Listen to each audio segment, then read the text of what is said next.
आज की डेट में अगर फैमिली डिनर करना पड़ता है तो लोगों को बहुत दूर जाना पड़ता है, 5 से 6 किलोमीटर मिनिमम ट्रैवल करना पड़ता है।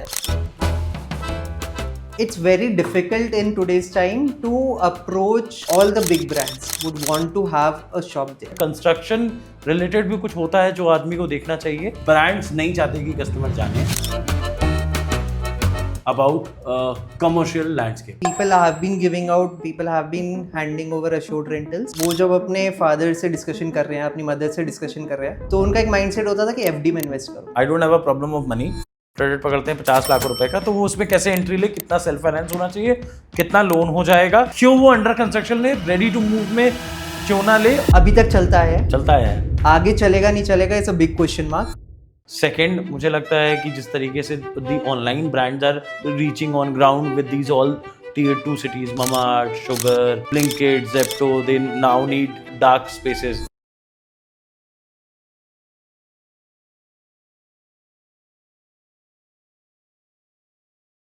तो now we have with us Udit ji. Udit ji के बारे में जैसा मैंने आप सब लोगों को बताया, this podcast has to be watch till the end, ताकि आप लोग आज यहाँ से बहुत सारी नॉलेज लेकर जाने वाले हैं। बहुत ज़्यादा आप एक लार्जर देन लाइफ वाला व्यू लेकर जाने वाले हैं off about real estate and how do you become the part of this.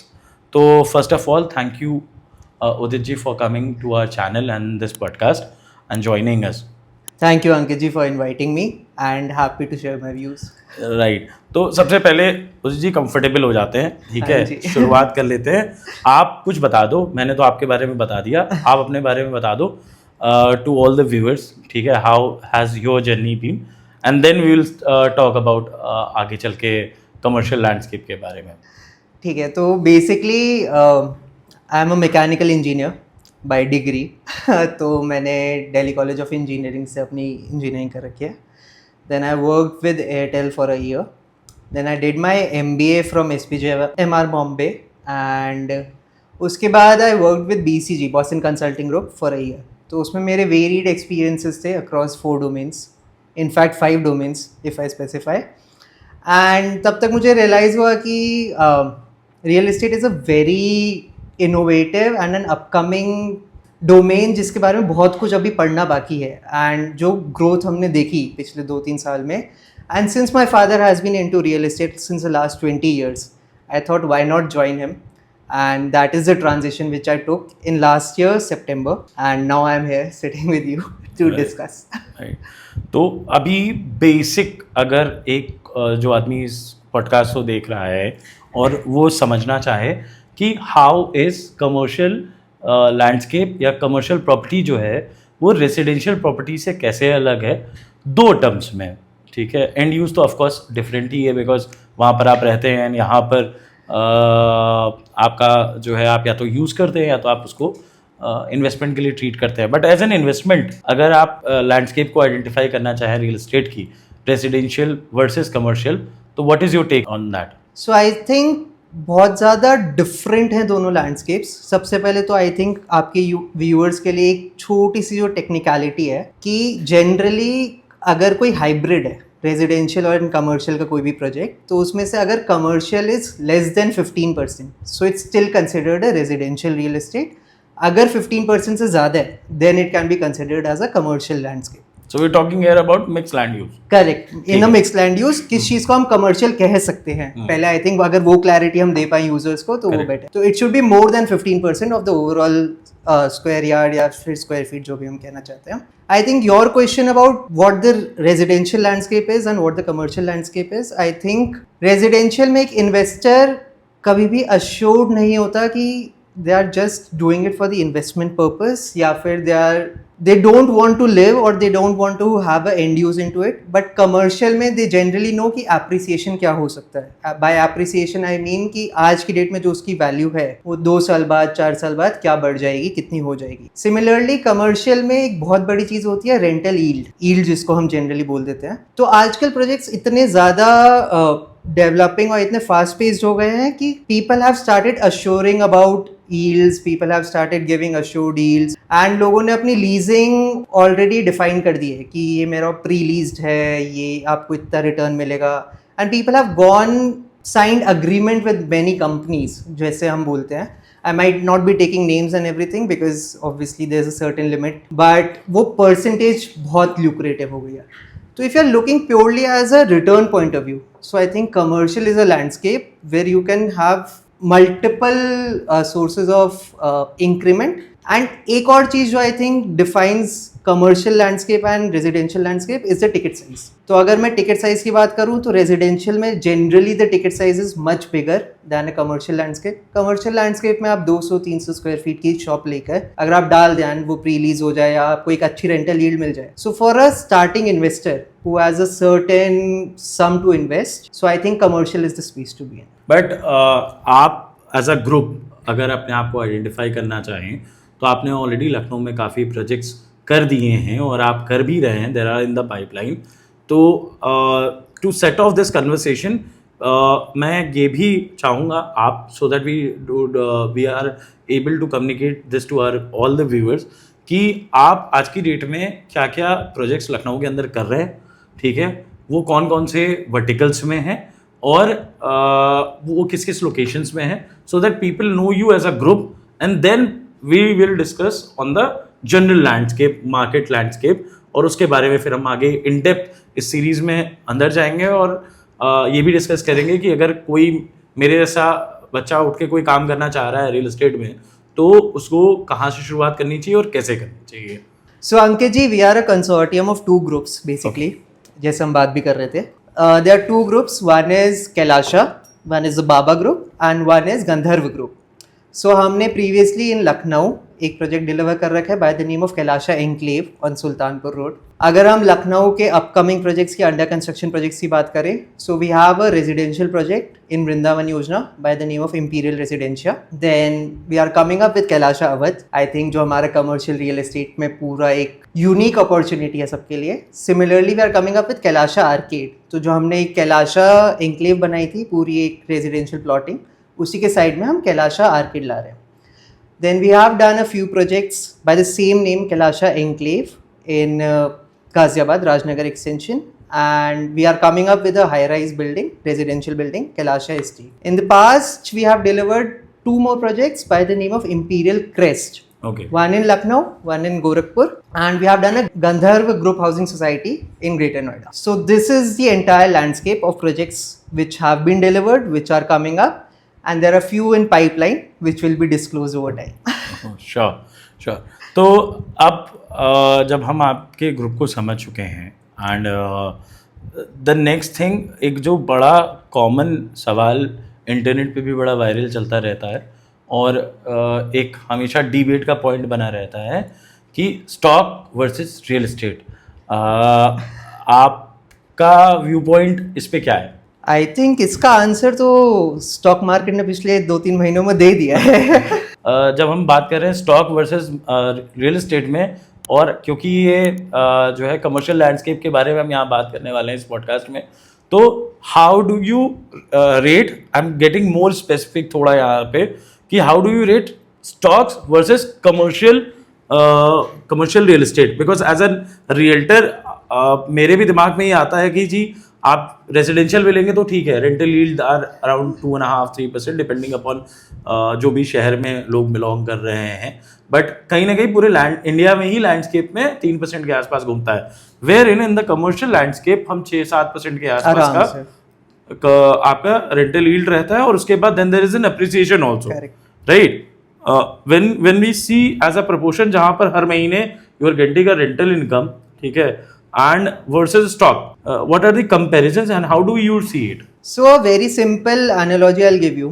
अभी जब स्टॉक मार्केट में क्रैश हुआ तो मेरे एज के जितने भी लोग हैं वो जब अपने फादर से डिस्कशन कर रहे हैं, अपनी मदर से डिस्कशन कर रहे हैं, तो उनका एक माइंडसेट होता था कि एफडी में इन्वेस्ट करो. एंड उन्होंने अब कहा कि देखा हम क्यों कहते थे कि एफडी में इन्वेस्ट करो. एफडी का रिटर्न क्या होता है? 6 से 7%. अब अगर आपने रियल एस्टेट में इन्वेस्ट कर दिया, स्पेसिफिकली कमर्शियल रियल एस्टेट में इन्वेस्ट कर दिया, तो आपकी जो यील्ड होती है वो मिनिमम 6 से 7% होती है. It can go up to 9 to 10% अगर बहुत अच्छी लोकेशन और एवरीथिंग, बट 6 से 7% मिनिमम होती है. तो जो आपको रिटर्न एक एफडी में डालने से मिल रहा है, आपका नेगेटिव नहीं हो रहा है. It's assured thing that you will get 6 to 7%, at least 6 to 7% that you are also getting in a commercial real estate property.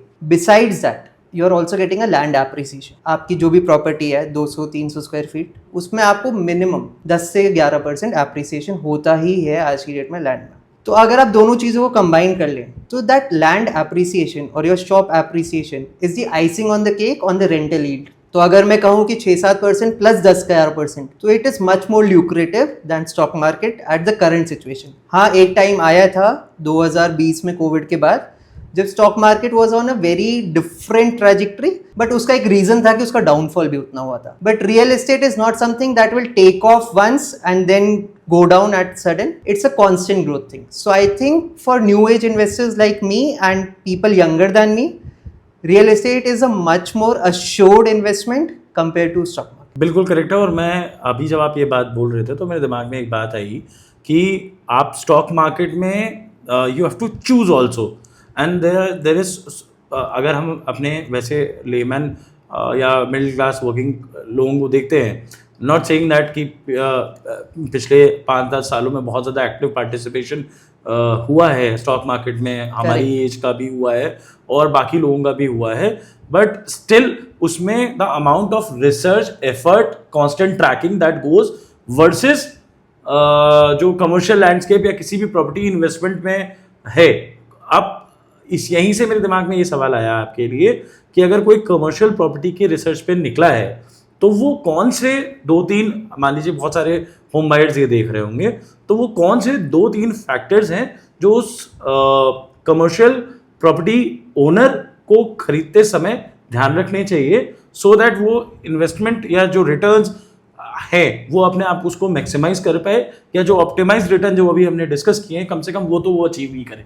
ऐसे कौन से फैक्टर्स आपको लगते हैं कि वो तो बिल्कुल ही ध्यान देने चाहिए? तो जो चीज़ सबसे पहले मेरे दिमाग में आती है कि बीट कमर्शियल और बीट रेजिडेंशियल, अगर आप रियल एस्टेट में इन्वेस्ट कर रहे हैं तो आपको सबसे पहले उसके लैंड एंड उसके पेपर्स देखने चाहिए। आज के ज़माने में आपको RERA approval, if you are in Lucknow then LDA का अप्रूवल, आवास विकास का अप्रूवल, इट्स वेरी नेसेसरी। तो आपको एक चीज़, जो पेपर्स हैं, जो कागज़ हैं, वो ठोस होने चाहिए। अगर हम देसी भाषा में बोलें तो दे शुड बी लेजिटिमेट। उसके बाद जो सेकंड बिग थिंग है इन द कमर्शियल लैंडस्केप, आप ये ज़रूर देखें कि आपके आसपास कितनी फैमिलीज बसी हैं। What is commercial? कोई ना कोई कुछ आके आपसे सामान लेगा।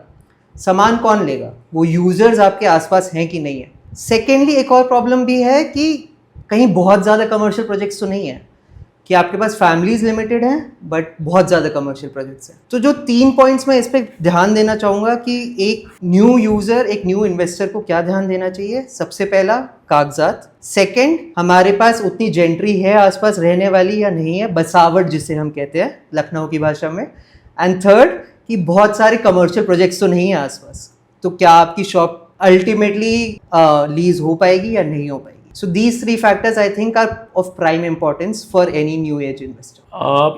अगर इसके बाद एक क्वेश्चन जो हमारे व्यूअर्स, जब हम कमर्शियल रियल एस्टेट का डिस्कशन करते हैं तो पूछते हैं कि जी ऐसे बहुत सारे प्रोजेक्ट्स भी हमने देखे हैं कि जहाँ पर 200 स्क्वायर फीट की या 100 स्क्वायर फीट का उन्होंने लो टिकट साइज की एक शॉप खरीद ली without naming the brand as you said, ठीक है। 100 स्क्वायर फीट की दुकान एक ऐसी जगह खरीद लिया और वही 100 स्क्वायर फीट की दुकान दूसरी जगह वो खरीदते हैं, और दोनों की रेंटल यील्ड्स में, एप्रिसिएशन में हम कह लें बहुत ज़्यादा ज़मीन आसमान का अंतर होता है। तो what are the factors that drive apart from the location? ये तो बिल्कुल इजी केक हो जाएगा वरना आपके लिए, और हम आपसे जितनी भी इंफॉर्मेशन एक्सट्रैक्ट कर सकते हैं वो आज हमें करनी है कि apart from the location what are the factors जो एक 100 स्क्वायर फीट की दुकान X और Y जगह पे अगर है तो दोनों के रेट जो रिटर्न्स है वो डिफर होते हैं। तो I think location is of prime most importance, आपने उसकी बात की। बट लोकेशन के साथ, जैसे मैंने इससे पहले वाले क्वेश्चन में बताया, एक बसावट एक बहुत इंपॉर्टेंट रोल है कि आपके आसपास कितनी फैमिलीज रह रही है। फॉर एग्जांपल, आपका एक 100 स्क्वायर फीट है जिसमें 100 फैमिलीज आसपास रह रही है, एक है जिसमें 10,000 फैमिलीज रह रही है।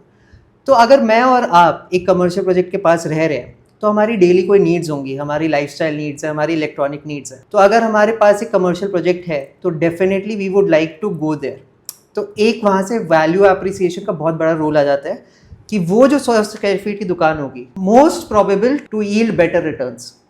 तो जो हम कहते हैं कि 6-7% से 9-10% कहीं कहीं मिल जाता है, वो कैसे मिलता है? वहाँ पे उतनी अपॉर्चुनिटी है, वहाँ पे उतनी बसावट है। सेकेंडली, यू नीड टू सी कि आपके जो मेजर हब्स हैं, B it a railway station, B it a airport, B it आपका जो कनेक्टिविटी है वो कितनी पास है। आज की डेट में आपके जो मेजर प्रोजेक्ट्स हैं, मैं लखनऊ का हूँ, दिल्ली का हूँ, तो वो क्या करते हैं, वो प्राइम लोकेशंस में खोल देते हैं। वहाँ पे इतने ज़्यादा कमर्शियल हब्स खुल गए हैं कि ब्रांड्स तो लिमिटेड ही है ना, तो ब्रांड्स के पास अपॉर्चुनिटी नहीं है कि वो हर एक शॉप में जाके अपना एक रिटेल आउटलेट खोल दे। तो यू नीड टू सी कि स्कार्सिटी कहाँ पे है। And the third most important point कि बिल्डर में आपको ट्रस्ट है कि नहीं है।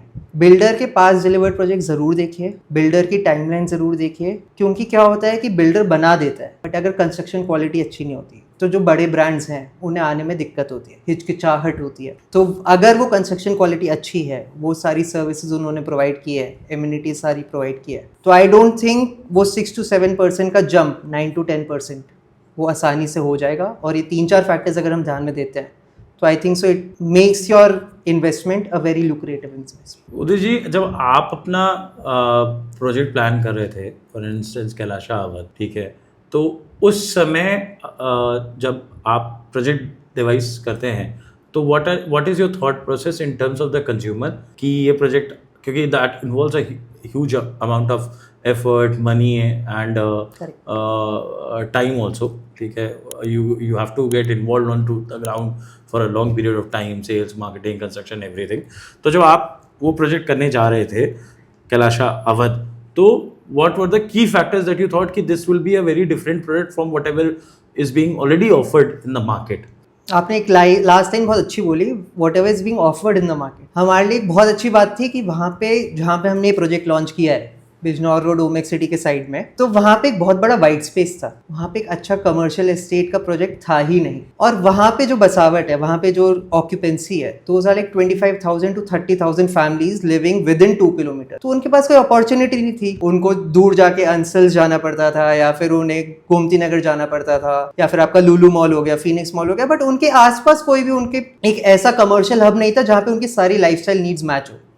तो हमारे लिए एक सबसे बड़ा जो वाइट स्पेस था, हम ढूंढ रहे थे कि what's the white space in this market, and हमें पता चला कि यहाँ पे ऐसा कुछ है ही नहीं। तो सबसे प्राइम मोस्ट रीजन ये था। सेकेंडली, अगर आप देखेंगे इस प्रोजेक्ट को अच्छे से स्टडी करेंगे तो आपने देखा होगा कि हमने इसमें शॉप्स भी दिए, LGF, UGF first floor, then हमने सेकेंड फ्लोर पूरा ऑफिस स्पेसेस दिए, एंड थर्ड फ्लोर हमने डाइनिंग दिया। तो अगर आप देखेंगे this is an entire ecosystem. It's not just it's a commercial. Generally लोग जब कमर्शियल सोचते हैं तो उनके दिमाग में जो पहली चीज़ आती है वो रिटेल शॉप आती है, वो ऑफिसेज क्लिक नहीं करता, रेस्टोरेंट्स नहीं क्लिक करता।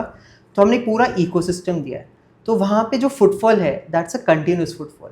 आपके जो पीछे 20-30 हज़ार लोगों की फैमिली है, अगर वो ऑफिस स्पेसेस बनाते हैं तो ऑफिस जाएंगे, फिर वो वहाँ पे डाइनिंग करेंगे, फैमिली डिनर्स के लिए जाएंगे। आज की डेट में अगर फैमिली डिनर करना पड़ता है तो लोगों को बहुत दूर जाना पड़ता है, 5 से 6 किलोमीटर मिनिमम ट्रैवल करना पड़ता है। वहाँ के जो लोग हैं उनके लिए कोई अच्छी लोकेशन थी नहीं जहाँ पे वो फैमिली डिनर कर पाए या फिर वो रिटेल शॉप ले पाए। आज की डेट में इलेक्ट्रॉनिक्स, लाइफस्टाइल ब्रांड्स, देन आपके डेली नीड्स के बड़े बड़े जो बाजार हो गए, GT जिसको हम GT एंड मॉडर्न ट्रेड कहते हैं, तो उनकी जो शॉप्स हैं वो आसपास है ही नहीं। तो वो जो white space, exactly this term I used before, जो वाइट स्पेस थी हमने उस पर कैप्चर करने की कोशिश की।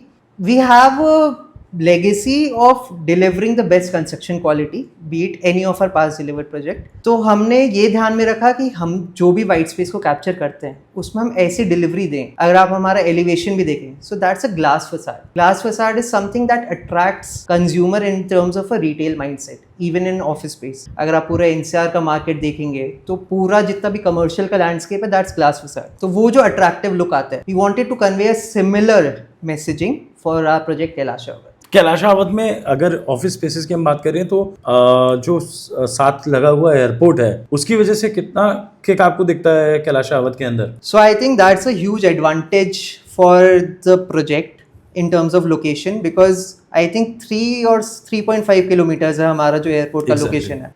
एंड आज की डेट में जो भी ऑफिस स्पेसेस हैं एंड ऑफिस गोइंग पीपल है, for them airport has become a necessity. For example, my life as a consultant, I use to travel twice a week and the proximity to airport becomes a necessity nowadays. तो अगर वो 3 से 4 kilometre होगा, because the kind of development Lucknow is going through right now, I don't think people are imagining the kind of congestion will be there on the roads. आज की date में ही हमारे कुछ लोकेशंस हैं जहाँ पे गाड़ियाँ निकालना, अगर बारिश हो जाती है वो रोड बहुत कंजेस्टेड हो जाती है, जाती है एंड उनको एयरपोर्ट पहुंचने में 1 घंटा लगना शुरू हो गया है। I think going forward 6 months 1 year down the line वो 1 घंटा 1.5 घंटा हो जाएगा। आज की डेट में भी अगर दिल्ली गुड़गांव की बात करें हैं तो 1.5 घंटा मिनिमम लग जाता है। वहीं पे जो कॉन्सेप्ट आया था एयरोसिटी का है। तो why was Aerocity successful as a commercial retail? Because जितने भी वहां पे एम्प्लॉइज हैं उनको एयरपोर्ट की प्रॉक्सिमिटी बहुत मैटर करती है। Similar is a concept with Kailash Rawat. What is leasing?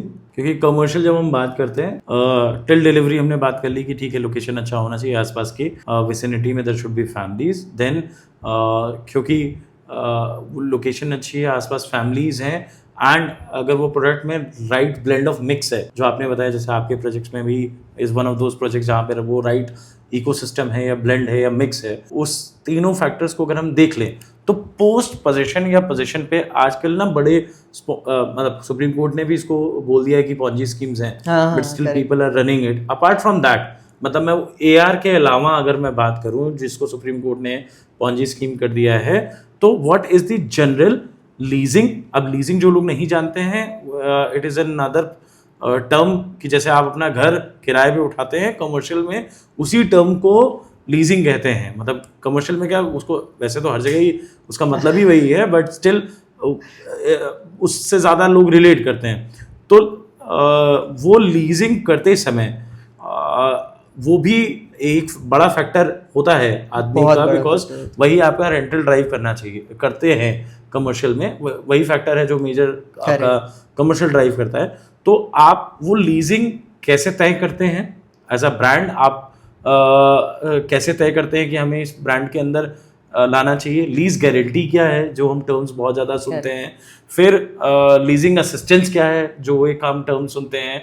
फिर जो बायर्स ये देख रहे हैं कि लीज असिस्टेंस, लीज गारंटी के अलावा अगर उनको अपनी दुकान लीज आउट करानी है, अगर एक कमर्शियल प्रॉपर्टी ओनर को अपनी दुकान लीज आउट करानी है, तो वो कैसे कर सकता है? तो ये 3-4 क्वेश्चंस लीजिंग अराउंड मैंने आपसे पूछे हैं, so that the anyone who is looking this episode वो लीजिंग एज एन इकोसिस्टम पूरा समझ जाए। तो सबसे पहले आई थिंक आपने जो बहुत ही अच्छे से डेफिनेशन समझाई, लीजिंग अगर रेजिडेंशियल में आप अपना घर किसी किराएदार को दे रहे हैं तो दैट्स रेंटल। बट यही चीज़ अगर आप किसी कंपनी को दे रहे हैं, एक ब्रांड को दे रहे हैं for a long time duration, it generally called a lease. अब जो 3 कॉन्सेप्ट आपने बात की, एक लीजिंग गारंटी, एक लीजिंग असिस्टेंस और एक किसी को रेंट पे आपने चढ़ा दी। तो लीजिंग गारंटी वो कैसे चढ़ाएगा? हाँ जी करेक्ट, वो कैसे चढ़ाएगा? तो लीजिंग गारंटी आज की डेट में as a builder, as a brand, हम क्या कोशिश करते हैं कि हमारी जितनी भी शॉप्स हों, we provide the best output to our customers who believe in us, who invest with us. तो हम क्या करते हैं, जनरली आज की डेट में मार्केट में जो प्लेयर्स हैं वो at the end time, before 6 months of position या बिफोर 1 year ऑफ पोजीशन, वो then they start thinking about leasing. But as you know, as a brand Kailash Rawat, we have started thinking about leasing since the time of inception. हम चाह रहे हैं कि हम जितने भी ब्रांड्स के साथ EOI कर पाए या फिर हम लीजिंग गारंटी दे पाए, हम वो एनरोल कर लें। And we have a few brands in pipeline as well. तो एज अ ब्रांड हम चाह रहे हैं कि we provide the best to our customers, and उसी में as a brand we don't believe in the concept of leasing guarantee, because guarantee is a term जिसमें आप कस्टमर के faith and trust के साथ कहीं ना कहीं play around कर रहे हो। We always believe in the term of leasing assistance, कि हमने अगर अपने ब्रांड्स के साथ EOI ले लिया है, EOI is expression of interest। सबसे पहले उदित जी आपकी एक्सप्लेन करिए, because may be we can understand it in one go कि लीज गारंटी है क्या, लीज असिस्टेंट और गारंटी में वो एक थोड़ा सा जो ट्विकिंग वाला अंतर है, क्योंकि लीजिंग तो आप दोनों जगह ही करके दोगे कस्टमर को as a good faith, but वो अंतर क्या है? What is the difference between leasing guarantee and leasing assistant? पहले ये समझा देते मुझे लगता है। तो लीजिंग गारंटी में जनरली आपने आज की डेट में क्या देखा होगा, मार्केट में there is a fixed percentage of yield which you promise at the day of booking, that's a leasing guarantee. Leasing assistance में आप क्या करते हैं, you tell the customers that there are certain brands which have showed expression, that have shown interest in the brand, and they have shared their expression of interest with you, and you assure the client that hum by the time of possession we'll provide everything, we have a lot of brands in pipeline and we'll close them।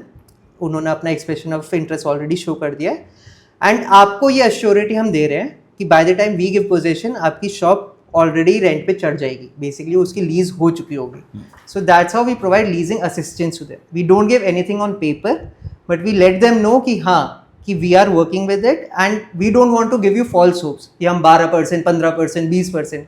आजकल market में 15% is a common term which is being used. हम वो नहीं करते, हम customer को गलत hope पे सामान नहीं बेचना चाहते। We want to make sure कि हम आपको जो भी डिलीवरेबल दे रहे हैं हम उस पर खड़े उतरेंगे एंड हमारे जो भी एक्सप्रेशन ऑफ इंटरेस्ट जिस ब्रांड्स के साथ हैं वो हम फुलफिल करें एंड आपको उसमें असिस्टेंस दिलवाएं। तो अभी भी एक क्वेश्चन जो हम आपसे पूछ रहे थे कि अगर कोई एक नॉर्मल कमर्शियल बायर है और अगर उसको लीजिंग में आगे बढ़ना है तो वो कैसे बढ़े, वो हाउ डू ही अप्रोचेस? चलिए आपके यहाँ लेता है तो आपके यहाँ लीजिंग असिस्टेंस है, बट नॉर्मल जगह लेता है तो वो how do he approaches a brand कि वो उसके यहाँ आ पाए as a builder, as a customer? As a customer. So as a customer, I think it's very difficult in today's time to approach a big brand. That is why you should always try and be in a place where these things are Correct. offered. तो हमने जो बात की कि वो 3 factors कौन से हैं, तो अगर वो 3 फैक्टर्स हैं तो ब्रांड्स खुद आपको अप्रोच करेंगे। There are 2 factors always driving the market. One is the push market, one is the pull market. अगर आपका कमर्शियल प्रोजेक्ट एक अच्छी लोकेशन पे है तो वहाँ पे ब्रांड्स would be pulling, मतलब you will be pulling the brands as a customer, brands आपके पास खुद आएंगे। अगर वही कमर्शियल एस्टेट एक बहुत ही क्राउडेड मार्केट में है जहाँ पे बहुत सारे कमर्शियल प्रोजेक्ट्स ऑलरेडी है बट रेजिडेंट्स कम है, तो वहाँ पे you need to do push marketing, आपको ब्रांड को बुलाना पड़ेगा। That's why when I said कि एक वाइट स्पेस था जहाँ पे कमर्शियल का स्कोप बहुत ज्यादा था, तो वहाँ पे जब वो प्रोजेक्ट बन के डिलीवर हो जाएगा all the big brands would want to have a shop there and इस बात की गारंटी वहाँ से हो जाती है कि खुद brands would be coming to you to buy a space in that project. अब अगर कोई बिल्कुल एंट्री लेवल का लेमन है एंड आई वांट, मैं बार बार ये शब्द का यूज़ इसलिए कर रहा हूँ या मैं बार बार आपसे इतना डीप डाइव करके क्वेश्चन इसलिए पूछ रहा हूँ क्योंकि आई ऑलवेज बिलीव इन कि हमारे बायर्स के पास ना जो नॉलेज है वो डिस्टॉर्टेड गई हुई है। करेक्ट। एंड आज भी जो बायर्स है चाहे वो रेजिडेंशियल का हो चाहे कमर्शियल का हो, and that is where we also stand out as an base as an organization that we try and educate more over selling. ठीक है, so we believe in the philosophy wherein we say कि boss ये चीज़ें हैं, आप it is ultimately it should be your decision and well informed decision, ठीक है, is where we are trying to work on. तो इसलिए मैं आपसे वो बार बार डिटेलिंग में या बहुत आपको मेरे लिए हो या आपके लिए हो सकता है कि वो बिल्कुल बेसिक टर्मिनोलॉजी हो, बट जो ये पॉडकास्ट देख रहे हैं उनके लिए हो सकता है ये वो टर्मिनोलॉजी बेसिक ना हो। तो कमर्शियल की जब आप बात करते हैं, ये मतलब ये क्वेश्चन मुझे शायद पहले ही पूछना चाहिए था, तो वो कमर्शियल में क्या क्या इंक्लूड होता है and what are the different offerings जो आज कमर्शियल एज एन हेड के नीचे ऑफर हो रही है मार्केट में?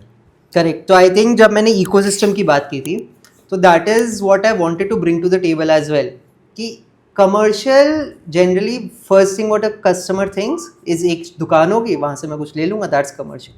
But commercial is a huge landscape. It can be your retail shops, it can be your offices, it can be dining experiences, आपके जो गेमिंग जोन्स होते हैं वो हो सकते हैं, आपके industrial parks or commercial, studios, आपके वेयर हाउसेज हो सकते हैं, आपके स्टूडियोज हो सकते हैं, देन इवन आपका जो हॉस्पिटल का इंफ्रास्ट्रक्चर है that is also a commercial space right now. तो commercial can be anything that is not residential, and residential की जो हमने डेफिनेशन पहले डिस्कस की, so anything that you can think of in real estate apart from residential is a commercial property. और अगर किसी का टिकट साइज छोटा है और कमर्शियल किसी को कब प्लान करना चाहिए, ठीक है, at what stage of life में भी one should plan a commercial, और अगर वो प्लान कर रहा है तो उसे किस तरीके की कमर्शियल में एंट्री लेनी चाहिए? I think it's a very personalised question because हर एक इंसान का अपना पर्सपेक्टिव होता है। But if I see generally एक सरप्लस जो किसी भी इंसान के पास बनना शुरू हो जाता है that's around the age of 25 to 30, जब वो एक सरप्लस बनाना शुरू कर देता है, and that is when they start thinking कि अब ये जो मेरे पास थोड़ा बहुत एक्सेस पैसा है वो मैं कहाँ इन्वेस्ट कर सकता हूँ या इन्वेस्ट कर सकती हूँ। तो I think that's a stage of life where they should think कि हाँ ठीक है, we have a surplus of around 10 lakhs 15 lakhs, we can invest it somewhere, and that is where commercial steps in. अब 10 से 15 लाख रुपए में you can't buy a 500,000 square feet space, there is a limitation. So आपने जो कहा starting point can always be 100, 150, 200 square feet की space, but eventually आप आज की डेट में हमारा बैंकिंग सिस्टम बहुत मजबूत है and they basis your credibility, basis your pass score, your CIBIL score, वो आसानी से लोन दे देते हैं in commercial space because they also know कि उस प्रोजेक्ट का या फिर उस स्पेस का क्या रिटर्न है, so they are assured of the space. तो एक बार अगर आपको लोन मिल जाता है if you are short on funds, तो आई थिंक कमर्शियल स्पेस में आपने जो क्वेश्चन पूछा कि किस चीज़ में इन्वेस्ट करना चाहिए, so I think at the starting if you want the ownership of a entire shop, so I think so you should invest in a retail space. Office space, I don't think at the very start of your career where you have a small surplus you should invest into, but eventually when you are 35 or 40, I think office spaces become more lucrative. And similarly when you have a huge surplus waiting, then you can enter into industrial parks. Warehousing is a very exciting space right now when you have a like a 1 CR 2 CR budget, and warehousing can be substantial growth. But at an entry level, I think retail shops is something that seems more lucrative and more feasible, viable for a young investor. And how do you rate it? If I have to rate commercial investment and these segments, कि shops in perspective of Lucknow, because बहुत ज़्यादा viewers जो होंगे वो लखनऊ से भी relate करेंगे। अच्छा। तो अगर हमको rate करना है कमर्शियल लैंडस्केप को लखनऊ की shops, studios, office spaces, warehouses और वर्चुअल स्पेसेस, आप कैसे रैंक करो in terms of returns descending order में? It's a very difficult question because हमारा जो एंटायर इन्वेस्टमेंट है वो हमारे पास कितना सरप्लस है उस पर डिपेंड करता है। Let's see, I don't have a problem, correct, I don't have a problem of money. Okay. Now you tell me कि ये वो ट्रायंगल है जिसके टॉप पे आपके मैक्सिमम रिटर्न बनेंगे, एवरेज आप अपने पर्सपेक्टिव से बता सकते हो। So from my, because I can not generalise it, ठीक है, it's not a know how for me, know all for me as well. तो मेरे लिए the most significant and most secured investment would be a retail shop, then office spaces, then probably a warehousing space, and then I think so virtual space and as well as studios I'll rate equally. Okay. So that's my level of segmentation. तो अब आ जाते हैं कि अगर जैसे residential में तो home loans मिल जाते हैं, कमर्शियल अगर किसी को लेने जाना है तो लेट्स से आपके ही प्रोडक्ट का एग्जांपल ले लेते हैं। टिकट साइज अगर एवरेज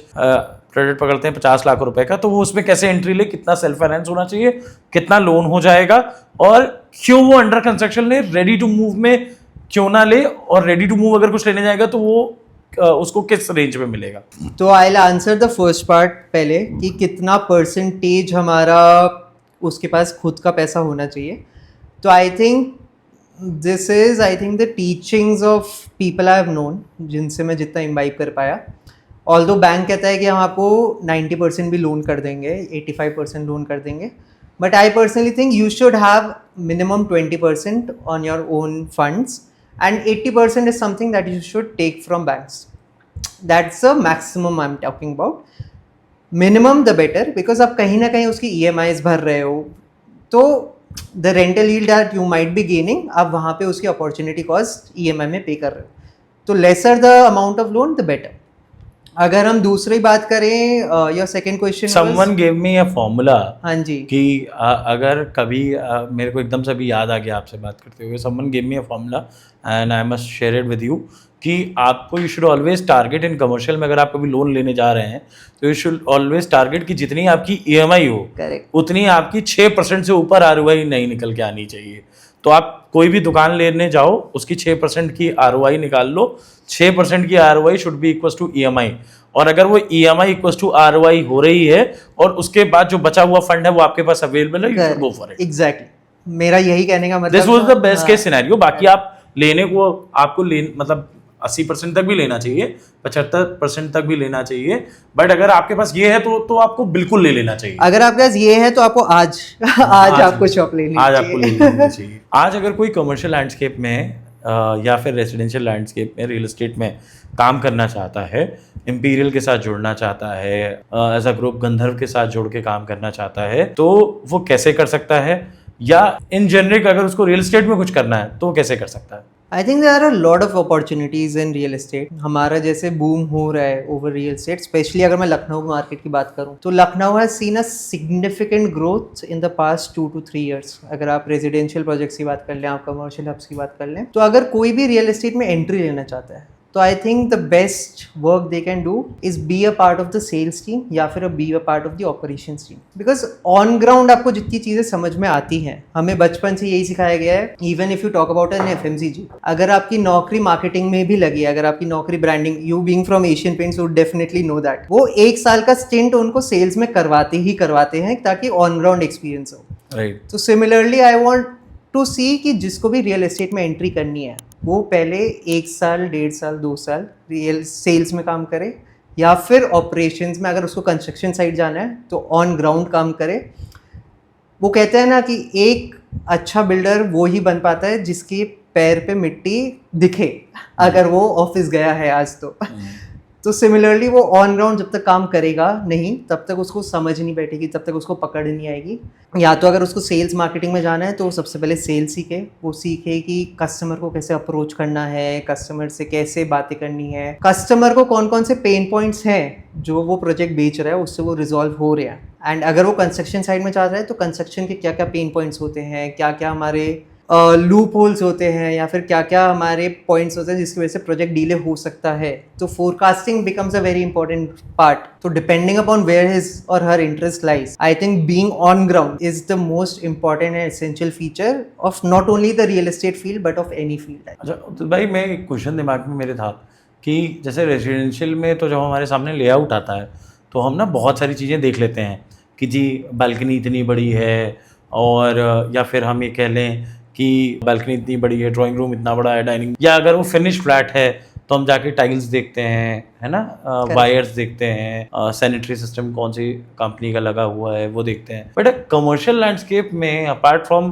चलो ठीक है लोकेशन वगैरह में, कंस्ट्रक्शन रिलेटेड भी कुछ होता है जो आदमी को देखना चाहिए? आई थिंक अगर आप बिकॉज आप ये बहुत परफेक्ट आदमी होंगे इसको आंसर करने के लिए कि सेल्स व्यू पॉइंट से तो कोई भी बात कर लेगा, है ना, बट ये बड़ा डीप क्वेश्चन लगा मेरे को कि कंस्ट्रक्शन में अगर किसी को देखना है बायर को, क्योंकि होता क्या है, मैंने कई बार ऐसी बिल्डिंग देखी है जो सेंट्रली शहर के अंदर प्लेस्ड हैं but to be honest fucked up है ना, उनका पूरा मेंटेनेंस घुस चुका है ना, और अब उसमें फ्लोर्स खाली पड़े हैं। मेरे पास सेलर्स के फ़ोन आते हैं कि भाई इसको बिकवा दो बिकवा दो बिकवा दो, और वो बिक नहीं रहे, है ना।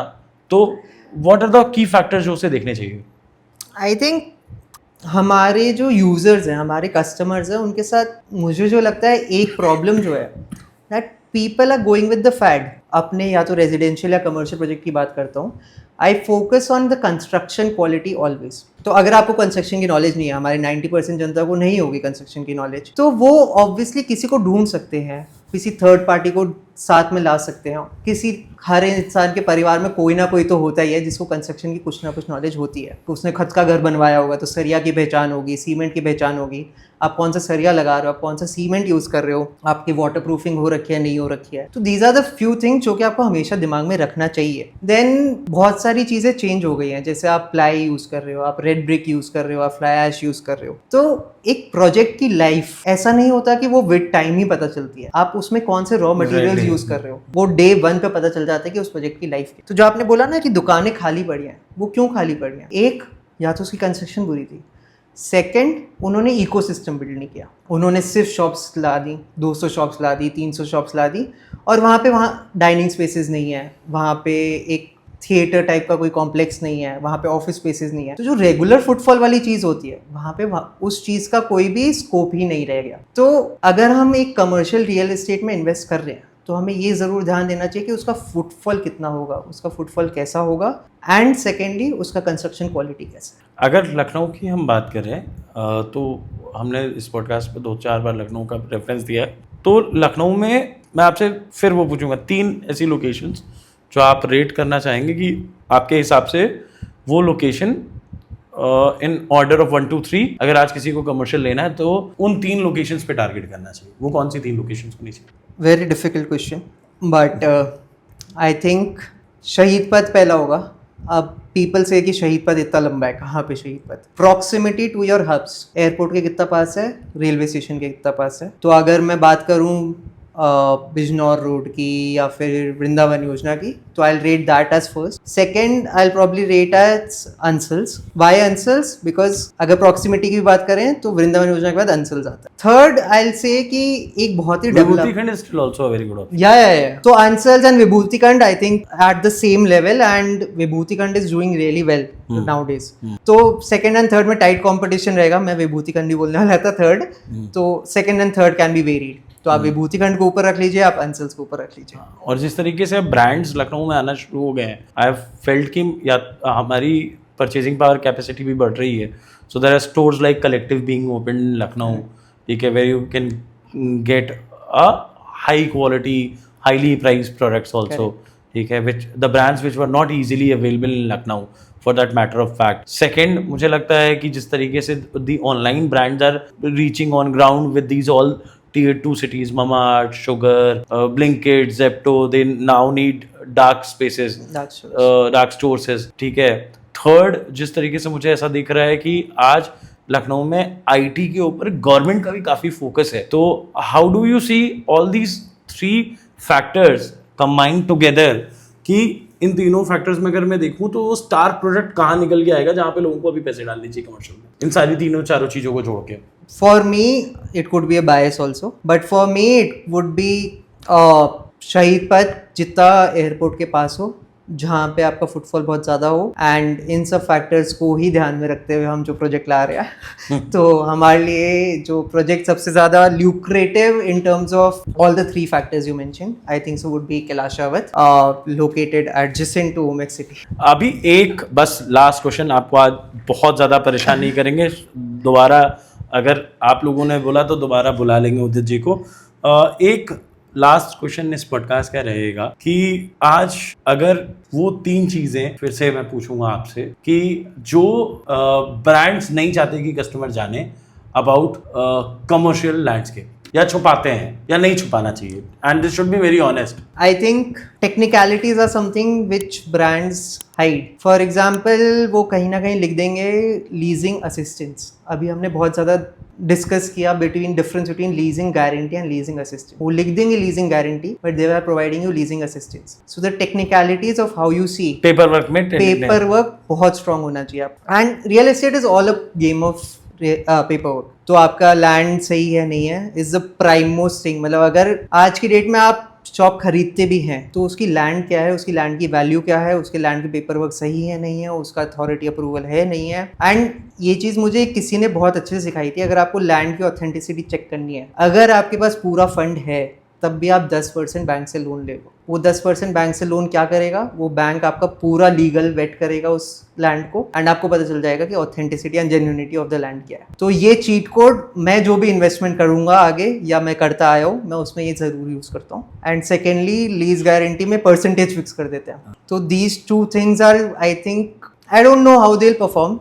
People have been handing over assured rentals and अभी तक चलता है. आगे चलेगा नहीं चलेगा it's a big question mark. And अब तो सुप्रीम कोर्ट ने उसको पॉन्जी स्कीम कह दिया है, तो अब लगता है सीधे चलना ज़्यादा सही रहेगा. सीधा चलना ज़्यादा सही रहेगा. आप हमारे किसी भी प्रोजेक्ट में देख लीजिए, हम अश्योर्ड रेंटल जैसी चीज़ को ना ही बताते हैं और ना ही पब्लिसाइज करते हैं. Anything that you want to say to your home buyers, young people watching you for commercial landscape, and then we'll end this podcast. जो हमने पूरे, अगर मैं समराइज करूँ हमारे पॉडकास्ट को, if you may allow me. अरे प्लीज. सो वन थिंग जो हमने देखा कि if there is a young investor, तो उसको 3 चीज़ें हमेशा करनी चाहिए. एक, लैंड वेटिंग. पेपर वर्क बहुत स्ट्रांग होना चाहिए. आप किसी भी चीज़ में इन्वेस्ट कर रहे हैं रियल एस्टेट में, भले वो रेजिडेंशियल हो या कमर्शियल हो. सेकेंडली, पीपल फैड में क्या करते हैं कि वो 5% 10% अमाउंट उनके पास होता है, वो 90% लोन ले लेते हैं. बट क्या उनका ROI बन रहा है, क्या वो EMI पे कर पाएंगे नहीं कर पाएंगे, वो उसका ध्यान नहीं दे रहे. तो you should do those calculations in mind. Thirdly, आपका कमर्शियल प्रोजेक्ट जहाँ भी आ रहा है, क्या वहाँ पे आसपास लोगों के पास बाइंग कैपेसिटी है, क्या वहाँ पे क्वालिटी एंड क्वांटिटी दोनों है. अगर ये 3 चीज़ें सही हैं, कमर्शियल स्पेस में इन्वेस्ट करिए, and I think we are good to go. It was lovely talking to you, Ankit ji. Same here. Thank you. Thank you.